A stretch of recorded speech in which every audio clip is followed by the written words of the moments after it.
Hello, everybody. Welcome to the HealthForce podcast. RamsandEliteFitness.com.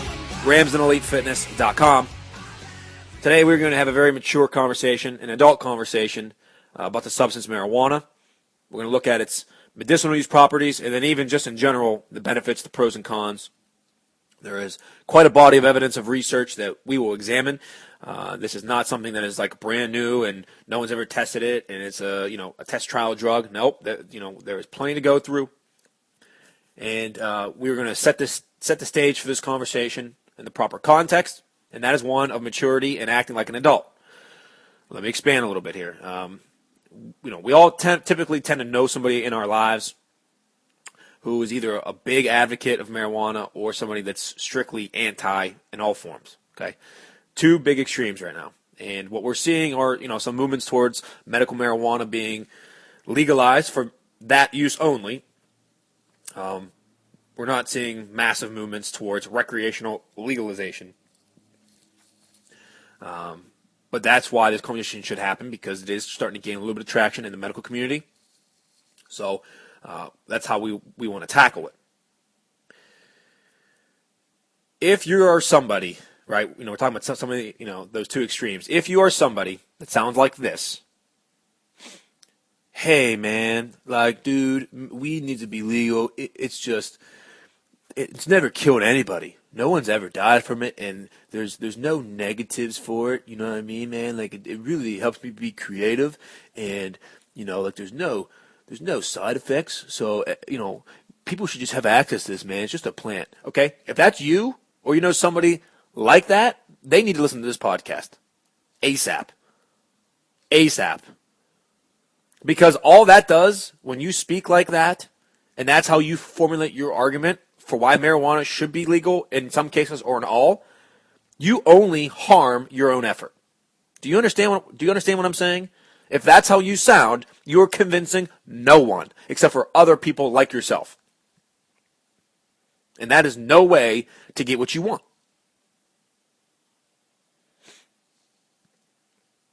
I think we all know somebody like that, right? So that's why I'm saying it. So they should listen to this podcast.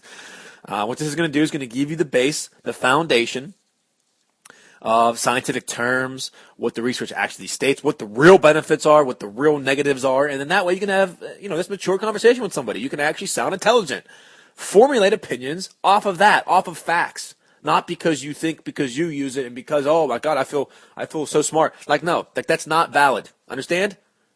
Got it? All right. So let's move into this. We have two pieces of content to get to. One, and it's going to be the first one we're going to read, is a very, very heavy content piece. So make sure that you're able to pay attention to this. This is a lot of information. It's great information. Perk your ears up.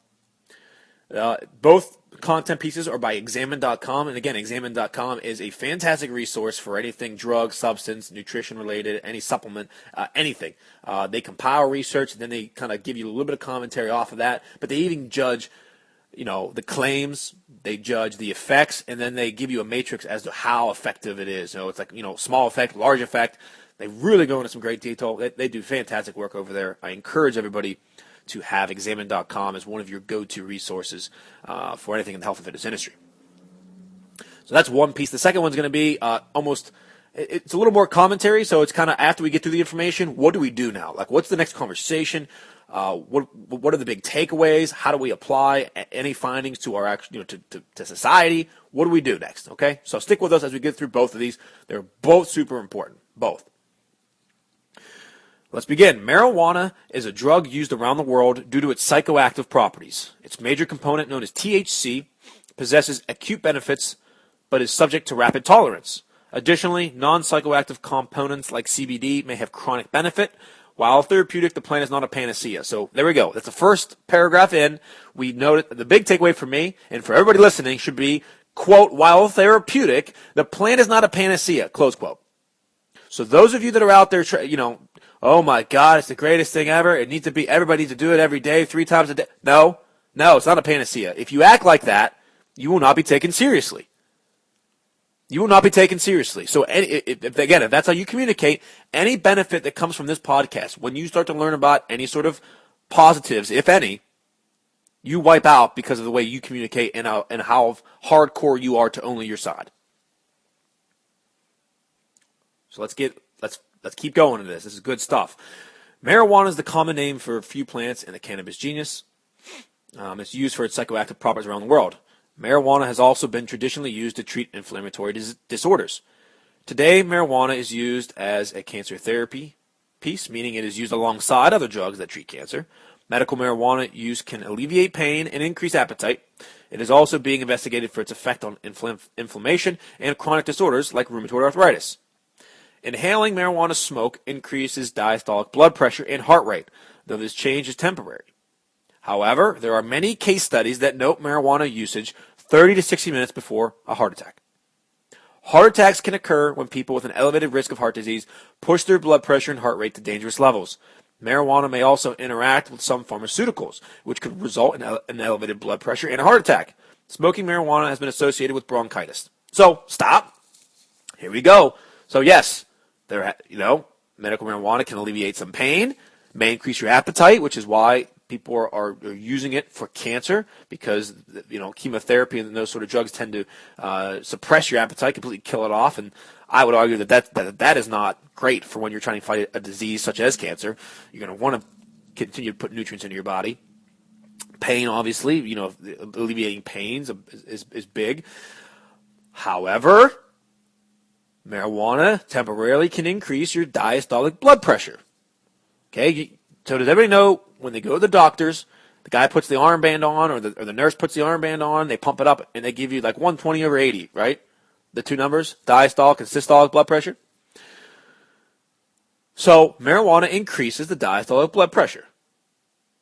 Now, if you're somebody that is obese and are at risk of a heart attack, or you already have heart disease, etc., and you smoke marijuana, you are setting yourself up for a heart attack potentially. Got it? That is a negative. That is not in question. So don't tell me ever again there's zero negative side effects. And don't come on here and say, well, it doesn't do anything for cancer patients. All right, we're moving. It's going to be a little bit of both sides. That's going to be the theme of this podcast. Obviously, smoking and bronchitis, that doesn't surprise me whatsoever. So nobody needs to hear that putting smoke in your lungs doesn't do anything harmful to your lungs. I don't think anybody's ever going to believe that.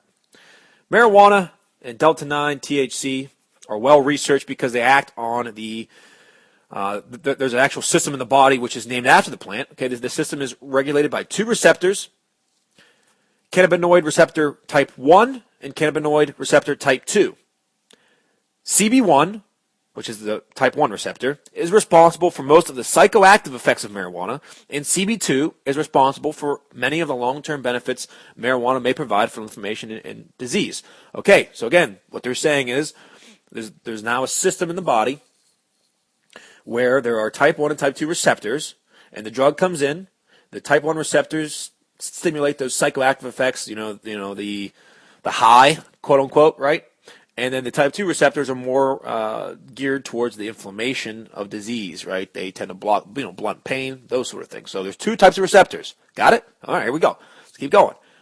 Marijuana usage over a long period of time can cause tolerance and subsequently withdrawal. So again, I think this is an important statement. Those of you that say it's not an addictive property, and we'll get into this a little bit later in the podcast, but anytime there is a substance that you are able to build up a tolerance to, I am going to argue that, yes, you actually can become addicted because of withdrawal. That exists. I don't even care if it's caffeine. Caffeine's the same way. Caffeine can act the same way. You can build up a tolerance to caffeine, and now instead of having a half a cup of coffee to feel that buzz and to feel energetic, maybe you have to have 3. And maybe what happens is if you don't have those 3, you feel like crap. I believe in that context there is an argument that there is some form of addictive quality to it, because I assume you don't want to feel like crap. You want to feel energetic. You want to feel awake. So this whole argument that nothing about marijuana is addictive, nothing about it whatsoever, is going to cause you to use this on a more frequent basis, I have to contend my disagreement. This is a drug where you build up tolerance to. Anytime that exists, the ability to build up a tolerance, you're going to have to consume it either more or more frequently to get the same effects. And then, so that's going to lead to, an increased usage. And then, subsequently, withdrawal. So if you stop doing it, there are potential withdrawal. Got it? Marijuana withdrawal is recognized by the Diagnostic and Statistical Manual of Mental Disorders. On a molecular level, marijuana tolerance occurs when the type 1 receptor, CB1, is overstimulated and internalized, meaning it's absorbed by the cell. The CB1 receptor and the N-methyl D-aspartate receptor, which is NMDA receptor, it's a different receptor, are linked when it comes to marijuana. So when CB1 signaling is inhibited, NMDA signaling is also hampered. This causes marijuana to be less effective for treating epilepsy and schizophrenia, though it also reduces the memory loss associated with marijuana use. Tolerance does not significantly affect the CB2 receptor, so marijuana may be effective for inflammatory disorders over a longer period of time. So that's some great content there. All right, we're starting to see how the body reacts to use of marijuana, which is why if somebody uses it on a more frequent basis, they may not be subject to the memory loss that typically a quote-unquote, I guess, newbie has, right? Somebody that does it for the first time or two. Or in the beginning, if they're infrequent users, they may have more of that effect happen. Finally, CBD products tend to be considered much different for the therapeutic effects than are the high delta-9 THC products. Due to acting primarily on the calcium channels known as TRPs, CBD and other non-psychoactive cannabinoids are thought to have therapeutic uses in the realms that delta-9 THC fails. So childhood epilepsy is the major one. While human evidence is lacking at the moment, there does appear to be some reasonable evidence to suggest fairly potent therapeutic effects with high CBD products. All right, so that's like a nice way to jump in as a summary. We're going to get now into things to know about it. All right, this is the things to know section. It's also known, obviously, as cannabis sativa, weed, medical marijuana, marijuana, dope, ganja, hashish, some other names for it. Do not confuse it with hemp protein, okay? Hemp protein is it's the same plant, but this term tends to refer to a food product without the THC. Some other things to note here. Marijuana is highly psychoactive via both an oral and inhaled route. Marijuana can acutely reduce motor control and attention and should not be inhaled prior to operating heavy machinery. And for those of you that doubt this, too, this is what's going to happen. Okay, here's what's going to happen. As we go through this, you come in with your opinions prior to this podcast, and what's going to happen is any evidence, and I'm just telling you this is how people operate, and this is why we need to change the way we think about this sort of thing. You come in with your preconceived notions, you have an idea of what you already believe, and any opinion or fact or evidence or research that goes opposite to you, that is contrary to your belief, you're going to dismiss. It's just how people are. I know it. You're going to say, that's not true. It doesn't affect my motor control. That's what's going to happen. What I'm encouraging you to do is hold on, keep listening. We'll get to the actual research. We'll get to it at the end, and I'll show you how they come up with this conclusion. We're not just throwing darts at the wall and saying, oh yeah, it affects motor control. Like, we have evidence and research, so just hang on. It might not be maybe it's not as, maybe it doesn't have as large of effect that you think I'm saying, right? So, just hold on. You never know. But don't just start dismissing things. You start doing that, you lose. You've lost this debate. No one's going to take you serious if you do that. Marijuana is known to interact with many enzymes of drug metabolism. And they have a pharma section for more information. All right. Here are some things that marijuana goes well with. So if somebody's taking marijuana, they may also take COX2 inhibitors, and that's going to reduce the memory deficits that come with marijuana. Marijuana does not go well with the following. Caffeine. Obviously, tolerance to caffeine may cause an increased impairment of spatial memory formation when using the marijuana. Cardiac stimulants, obviously because due to the increase in the diastolic blood pressure and the heart rate seen with marijuana use, the combination may be acutely dangerous for those at risk for a heart attack. And here is a caution notice. Marijuana is a variable legal status, which means depending on region, it may or may not be legal for medicinal and or recreational purposes. So there's that. Here's a how to take section. All right, we're going to go through this briefly. I don't want to spend a whole bunch of time on this. Marijuana is usually inhaled to experience its psychoactive effects. Studies assessing other effects of marijuana use the psychoactive effects as a rough measurement of marijuana in the brain. Most benefits and side effects related to marijuana inhalation will occur at the same dose required to cause a mild to moderate high. This rule of thumb extends to oral ingestion of marijuana, such as through food products. Most side effects of marijuana use are associated with frequency, not the dosage. Okay, using marijuana more than once a week may result in tolerance. I'm going to say that again. Most side effects of marijuana use are associated with the frequency of use, not the dosage. Using marijuana more than once a week may result in tolerance. Some people may need to restrict their usage to twice a month to avoid developing a tolerance. Do not increase marijuana doses do not increase your marijuana dose to overcome your tolerance unless directed to do so by a medical professional. So again, this is obviously it's all geared, since right now in the United States it's illegal still to recreationally consume marijuana. So if somebody is using it for cancer treatment, unless somebody's telling you to like smoke every day or because that's going to build up a tolerance, which is not what you want. The suggestion so far tends to be don't use it frequently. That's going to increase the negative side effects of marijuana that come with it, and it's also going to build up your tolerance. So you want to try to space it out as much as possible, get the benefit from it without the negatives and the buildup of tolerance. So I think that makes sense. Here are the editor's thoughts on marijuana. So here's a little bit of commentary.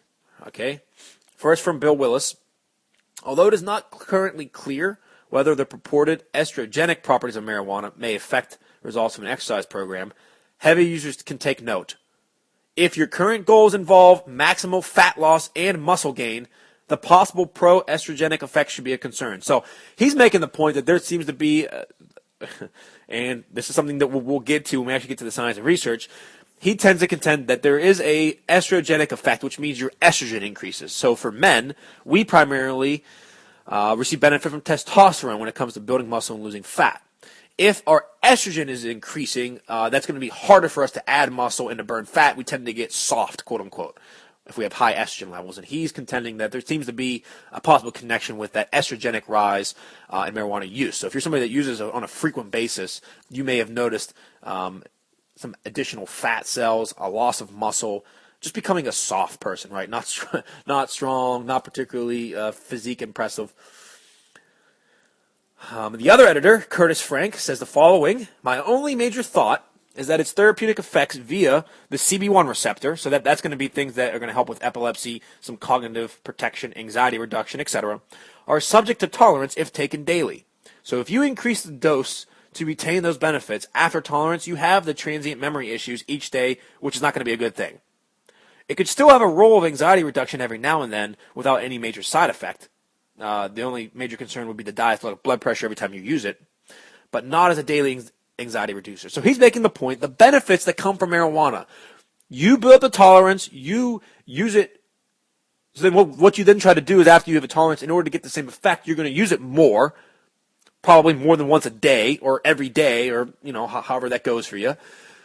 You are now you're now going to get more of the negative side effects and reduce the positive side effects.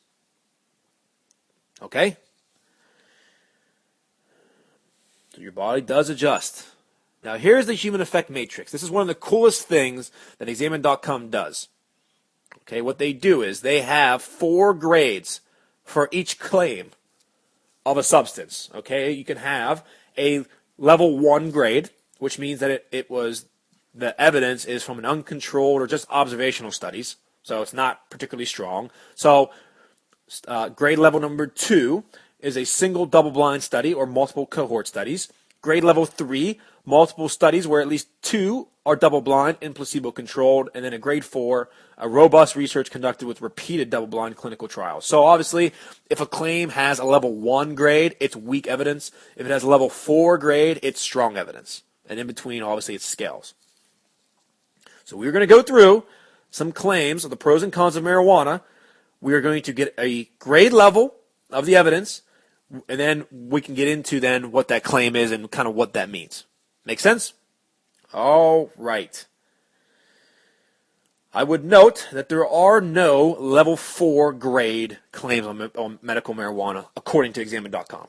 So they don't feel that there's any strong enough body of research to give it a level 4 grade on any claim, but whether it's a positive or a negative. So that is to be taken note of. First claim, or the first outcome, is blood pressure. Okay, the level of evidence, this is a grade 3. So there's a grade 3 level of evidence to suggest that there's a minor effect on blood pressure. A single use, and this is what they have in the notes section, a single use in a new user will increase the diastolic blood pressure. There's no influence on systolic. And this is subject to tolerance, obviously. So now heavy users will not experience this acute increase anymore and may instead have a decrease, actually, in diastolic blood pressure. Okay? Next one, grade level 3. So we're going to start with all the grade level 3s. I'm not going to read that every single time. But the following, until I change it to grade level 2, these are all going to be grade level 3. Cerebral blood flow. There is a minor effect. Minor. Again, so that's the other thing, that there may be a minor or a major effect, too. Okay? Is this confusing people? You know, if you're unfamiliar with research, maybe some of this is, but again, I think it's important that I take like 30 seconds to explain this a little better for you folks.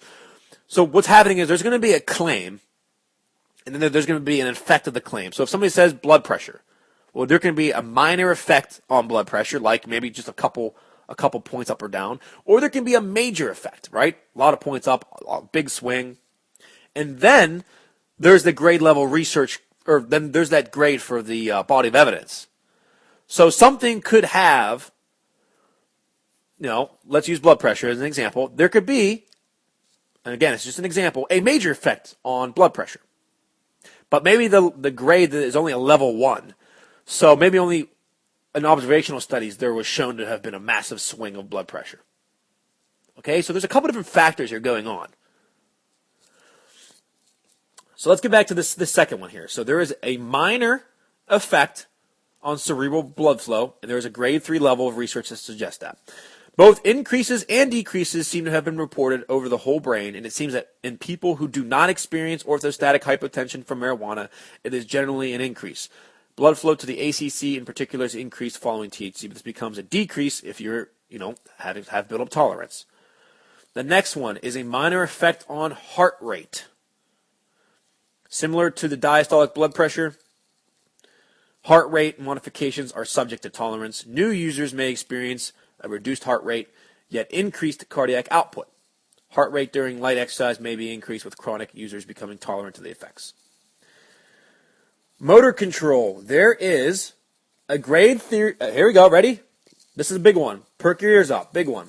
There is a grade 3 level of research and evidence to suggest that there is a minor decrease in motor control.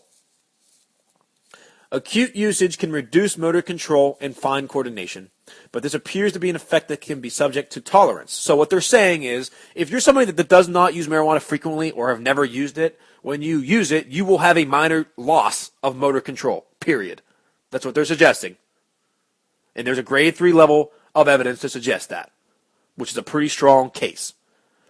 However, they're saying if you're somebody that smokes frequently, you've used it a lot, or you currently use it a lot, you may not be subject to that motor control. And it's a may. It may not affect you. Next one is pain.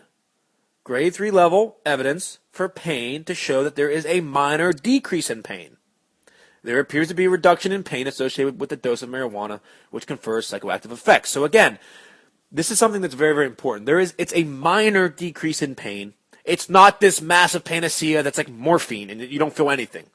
Okay, so let's not blow up every single piece of evidence.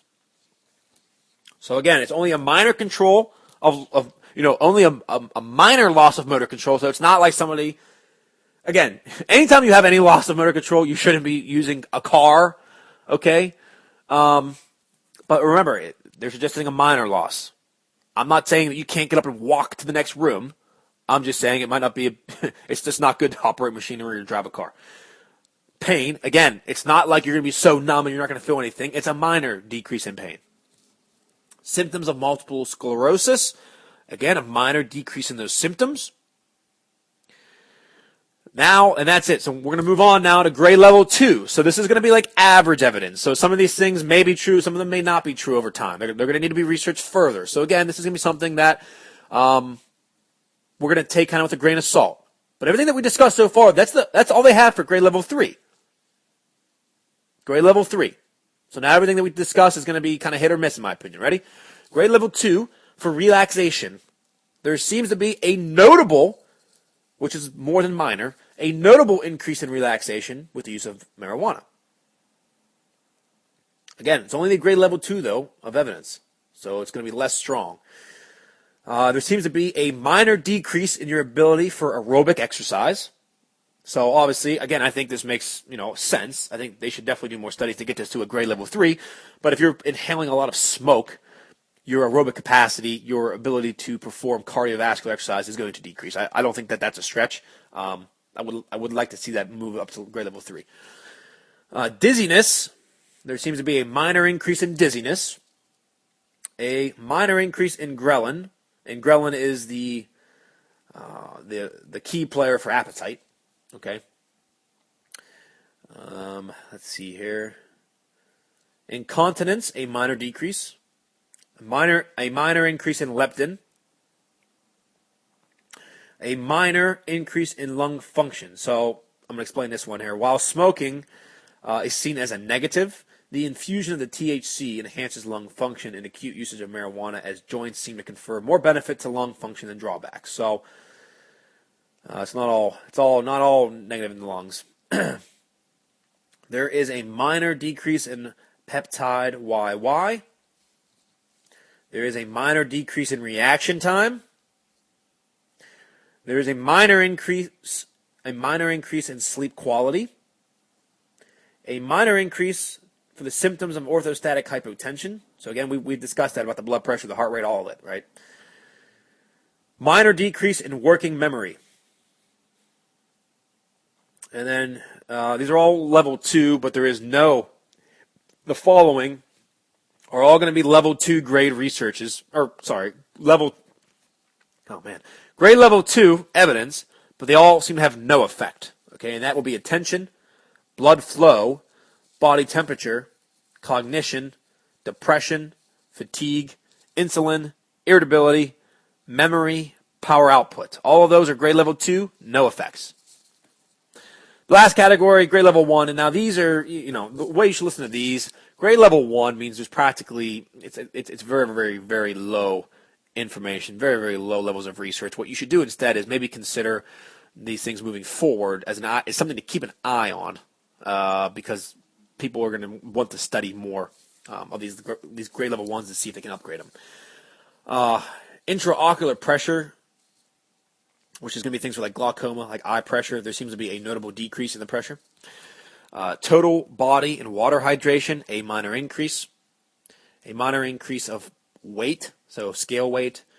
And then no effect for breathing rate, cortisol, VO2 max, or visual acuity. So that is going to be that wraps up the research, the heavy science-based content for marijuana. Let me ask you, this is a perfect opportunity for me to ask those in the audience, has anything so far shocked you? Are you surprised?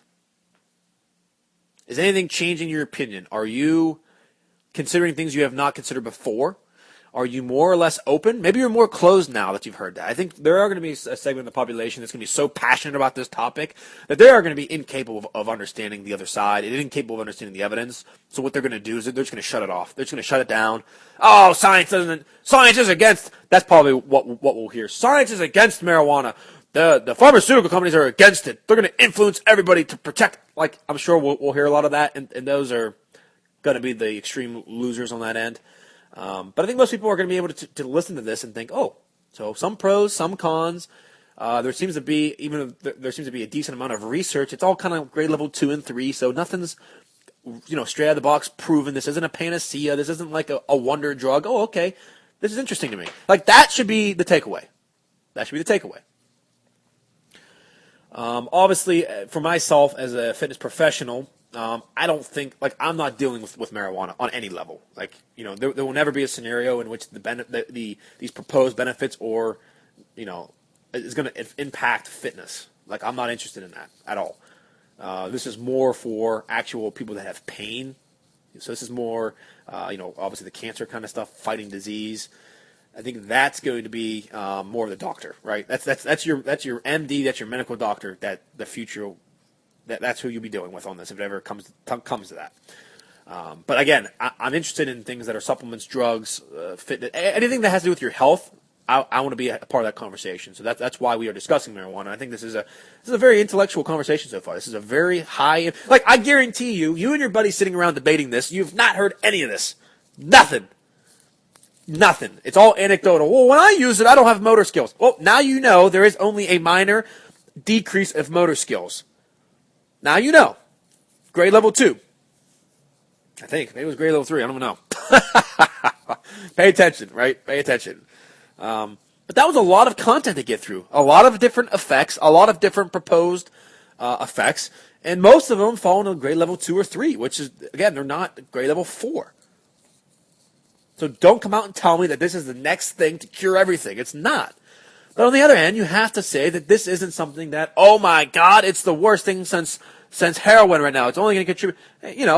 That's a separate conversation, number one, about gateway drug. But number two, the effects, both positive and negatives, they're pretty much right in the middle. Like, it's not extreme. So this is not something where people are going to smoke marijuana, if they're on a cancer treatment plan, and they're not going to be able to walk to the next room because they've lost so much motor control. Like, that's not what the evidence suggests. So it's not that extreme either. All right. We're going to read the second piece now from Examine.com, which is going to be more. It's called The Unbiased Truth About Marijuana. So this is going to be some takeaways. So pay attention. This is going to be things now where we're actually going to break down that research a little bit into actual takeaways for everybody. Okay. On that current page that we just read, there were 639 citations, and they're counting. So they're continuing to add to it too on Examine.com. All right. What is marijuana? What's it used for? Okay, marijuana is an herb that contains molecules called cannabinoids. The most famous cannabinoid is THC. THC is responsible for the high that inhaling or ingesting marijuana causes. Traditionally, marijuana has been used to treat a variety of inflammatory and gastrointestinal ailments. It has also been used to reduce anxiety and help alleviate cognitive decline. Today, marijuana is used as an adjuvant treatment for cancer, meaning it's taken alongside other drugs. It's not the sole treatment plan for cancer. It's used alongside things like chemotherapy, because marijuana increases appetite, which prevents the weight loss associated with chemotherapy. Maintaining weight during chemotherapy greatly improves patient survival rates during cancer treatment. Marijuana is not a potent anti-cancer agent by itself. I'm going to read that again just so everybody understands. Marijuana is not a potent anti-cancer agent by itself. So if that's all you take, not going to cure your cancer. I do want to speak quickly here about chemotherapy and the effect that it has on the body while going through that treatment, and why it's important that you're able to keep up on fitness, body weight, your health as best you can. Because essentially what chemotherapy is poison, and you essentially are poisoning yourself, literally, like killing yourself in the hopes that cancer is killed off first before you actually are killed off. That's it in a nutshell. Obviously, there's a lot more science to it than that. But that's really it in a nutshell. You become weaker, you lose body weight, you don't eat, you kill off, appetite, you're weak, you're exposed to disease and infection and illness and sickness. It's really what it is. And anything you can do to make sure that you're keeping up on your weight, you're able to stay at a healthy range. If you are, especially if you're diagnosed with a lower stage cancer, continue on fitness, whether it's exercise, cardiovascular, weight training, all of it. I would try to encourage as best you can, as long as your doctor, allows you to or recommends that you continue that. Try to stay as healthy as you can going through that. That's the goal. That's the goal currently. I'd like to get to a point someday when we're more so actively fighting cancer instead of just poisoning ourselves. I'd like to get to that point, but we're just not there yet. Period. And so this is how we have to approach it. This is my opinion right now. And as soon as the drugs and research and things change, my opinion will change on cancer and chemotherapy. It will. We have here, marijuana has been successfully used to treat other conditions characterized by nerve pain. It can also be used to treat glaucoma, due to the reduction in eye pressure that it causes. Marijuana is also very promising in the context of treating Parkinson's and Alzheimer's. And I think we've all seen the videos now. It seems to be a sensational thing where on Facebook or on Twitter, we're seeing somebody with something like Parkinson's, experience those convulsions, and they, take marijuana and they stop convulsing, right? Or Alzheimer's with, I guess, they're attacking the memory loss aspect of it. We're starting to see that there's some promising developments there. It's not, again, this is you have to understand the way research and science works. It's a progression. You don't just start saying, okay, you have Parkinson's, go smoke marijuana now. Like, that's not the proper, and I know these videos come out and everybody just buys, oh my God, look at this. This is the cure for everything. Look at it. It's a development. It's promising, but can we claim that it's like the cure? No. So stop doing that. You only harm your side of the argument. You just heard it by saying those nonsensical, sensational, extreme points of view. You've got to have a little bit of common sense to this. Marijuana is a very popular recreational drug due to its ability to reduce anxiety, alter perception of your surroundings, increase euphoria. I do want to make a comment on this. Because now that we've moved into the commentary section of the podcast, the commentary section of the marijuana research, this is now more of, we can discuss opinions.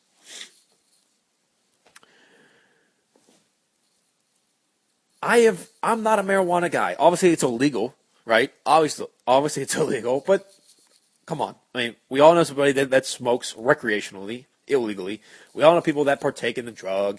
It's at parties. I mean, it's out there. Okay, it's out there. To me, if you are an individual that is smoking marijuana to alter your perception or to increase your happiness or to, have a great time, you're a loser. And that's my opinion. That's my opinion. You're a loser. Now, this is coming from somebody that tries to strive to be a high performer in their entire livelihood. I run a business. It's literally my day, Monday through Friday, is 90% business. Like I don't have time to do things like smoke marijuana. So that's obviously where my bias comes from.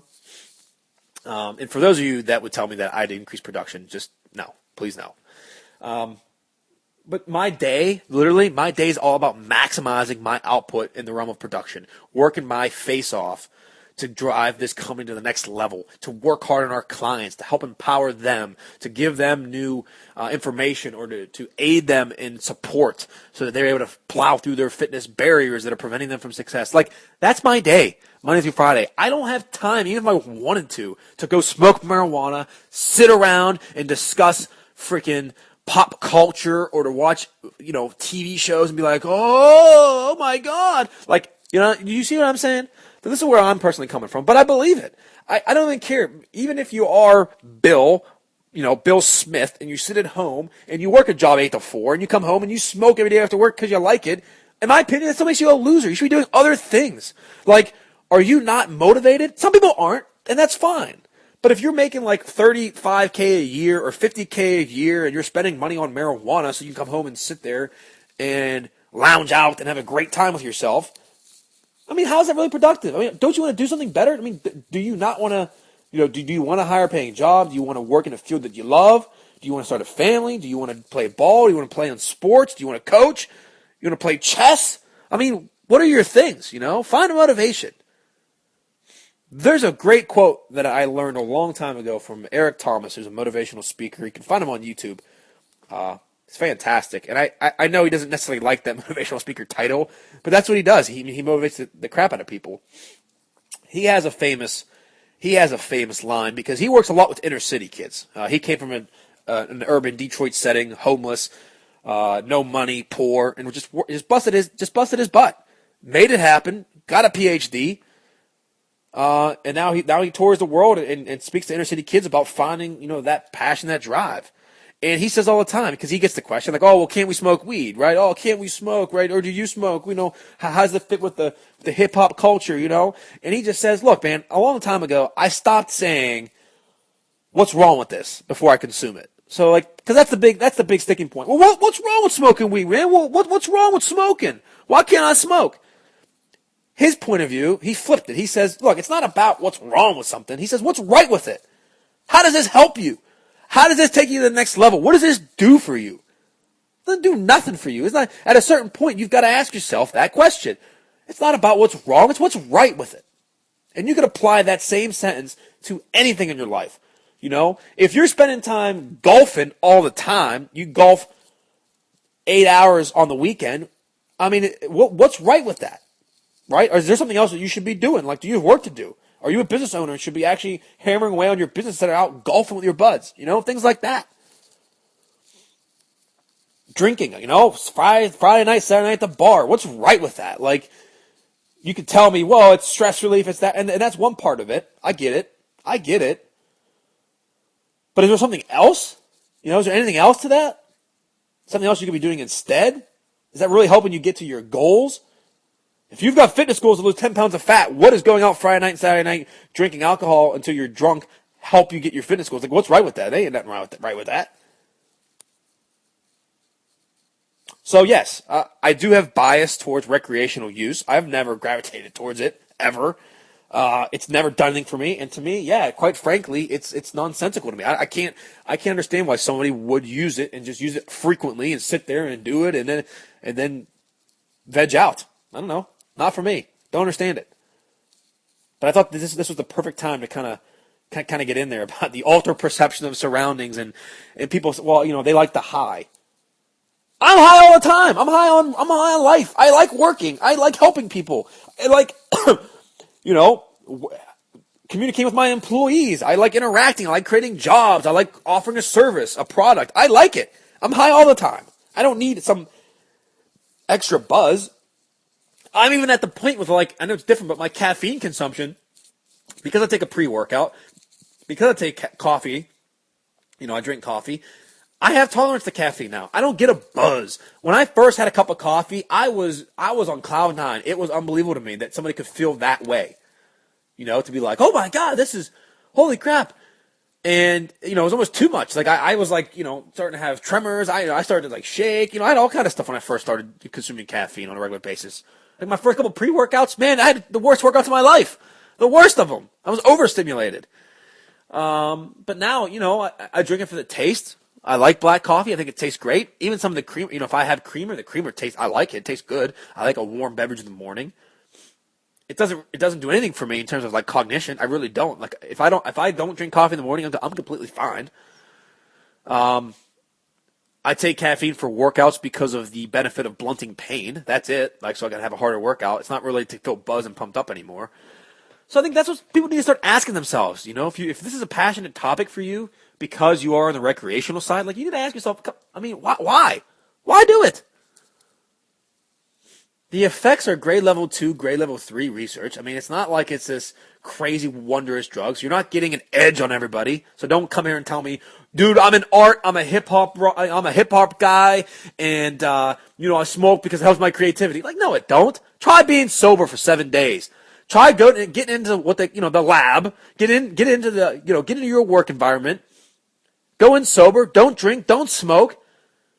And get pumped the hell up. You are creating art. You're creating content that people love to consume. That should pump you up. Get after it. If you can't motivate yourself, if you need a drug to do it for you, you're in trouble. You are going to lose. You're going to lose the game of life. You're going to lose the hip hop game. You're going to. Period. Don't rely on stuff. Don't fall into that mindset that, oh my God, this is what stimulates me. It's all the marijuana. It's not. You either have it or you don't. Get after it. You are able to do it. Yes, that makes me feel a lot better. How to get that off my chest. I'm sorry, folks. I've seen a lot. Let me tell you a personal story. This is not a story that I tell that often. It really isn't. I'm going to tell you a personal story. I like personal stories. I think it helps people relate. We all find ourselves in similar situations. My best friend, our best friend circle, 4 of us growing up. The best of us. I mean, literally every weekend, that's what we did. 4 of us, hang out. Play games, play poker, play sports. That was us, man. That was us. Every weekend we could. Summer, every day if we could. Probably, I'm trying to think when we started. 6th grade, maybe 5th grade. I don't know. Young, all the way up through high school. into the first year or two of community college, that's where I went. So I stayed local. We all kind of stayed local. Nobody really went away for school. Always our lives got busier. We got jobs and stuff, but we always hung out, right? Well, it got to the point where this friend circle started to expand a little bit, right? It slowly expanded. And with the expansion of the friend circle came marijuana. Marijuana got introduced to our friend circle in a recreational setting.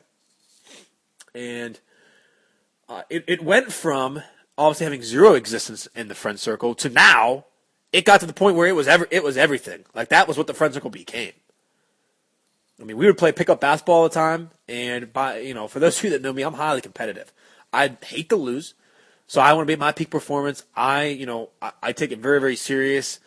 I'll shake your hand after, but I'm the kind of guy, when we're playing, I want to smash your face in, really, in sports. And so we would do that all the time, but then it became, hey, we'll get there 10 minutes early so we can smoke. And I used to say, what the hell? No thanks, I'll show up on time, right? And,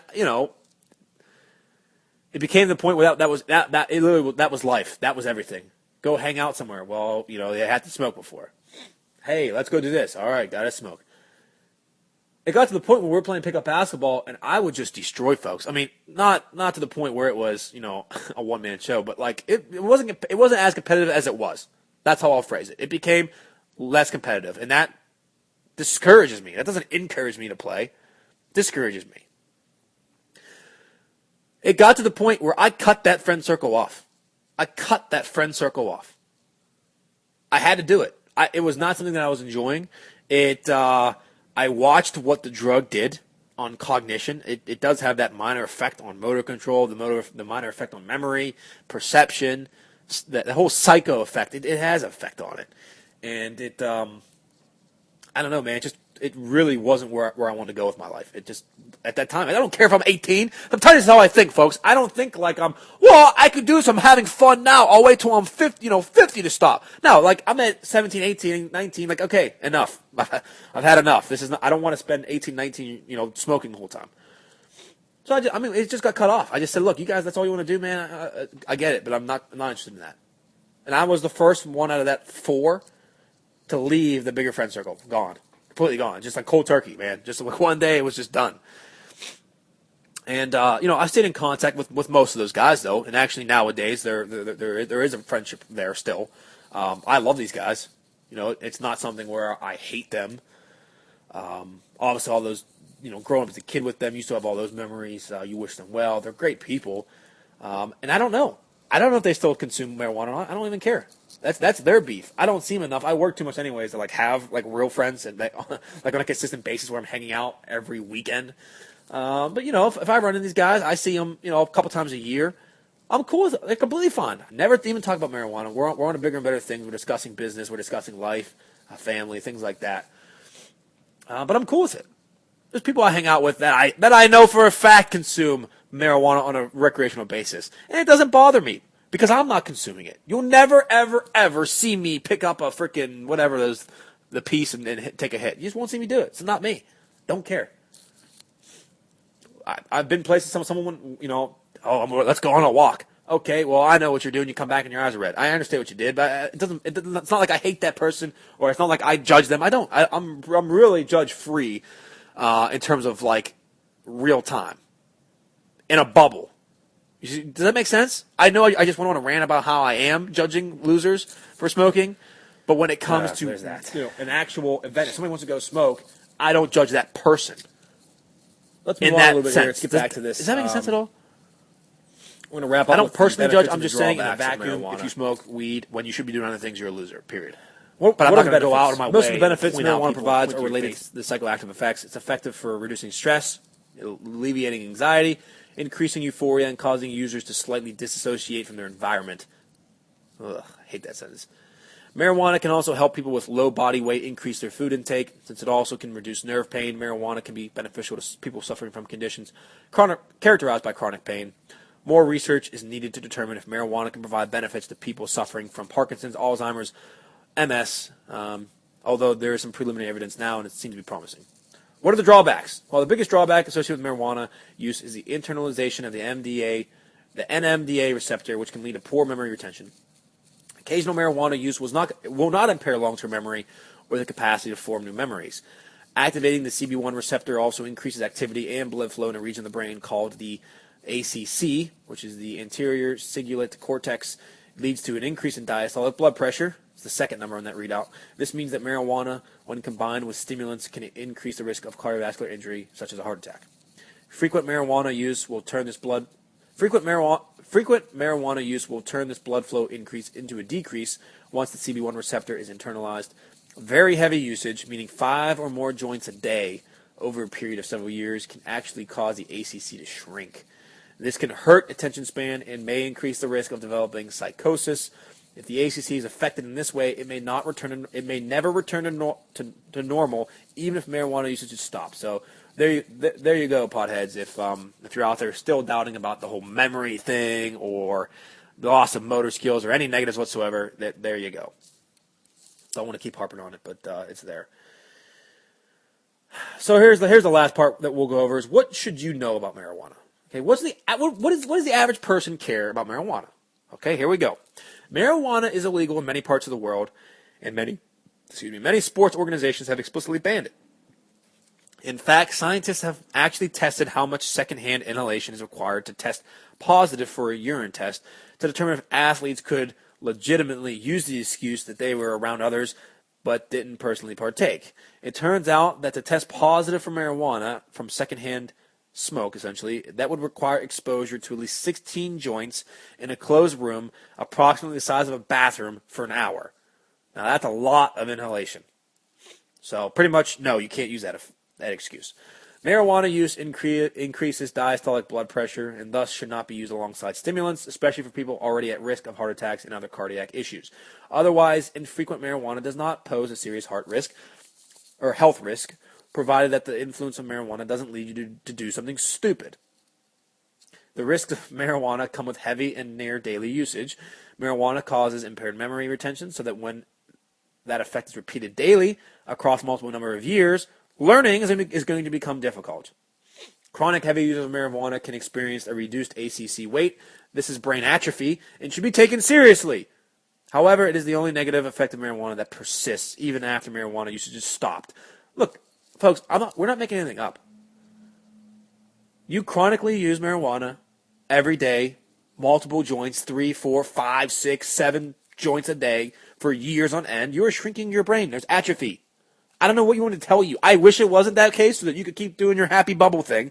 I get it, but let's bring some realistic expectations here. That's what happens.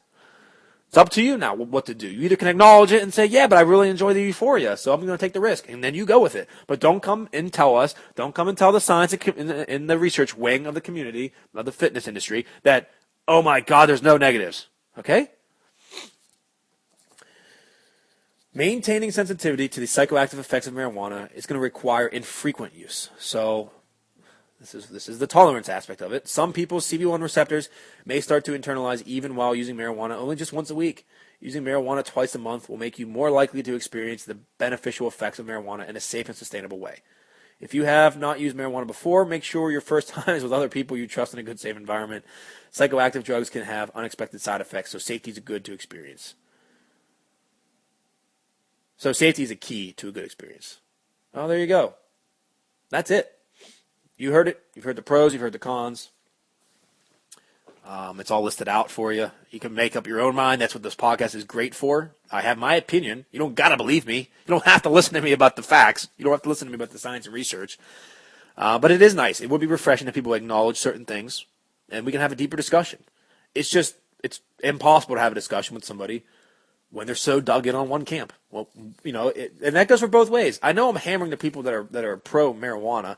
This is not, this podcast is not strictly news reporting. Like, I'm not just reporting just facts and not having commentary. Like, I am giving my opinion. I'm giving my commentary on this. Okay? I know I'm hammering the people that are pro marijuana, but that's because they're the ones that don't articulate their opinions very well. And in fact, they do it quite awfully.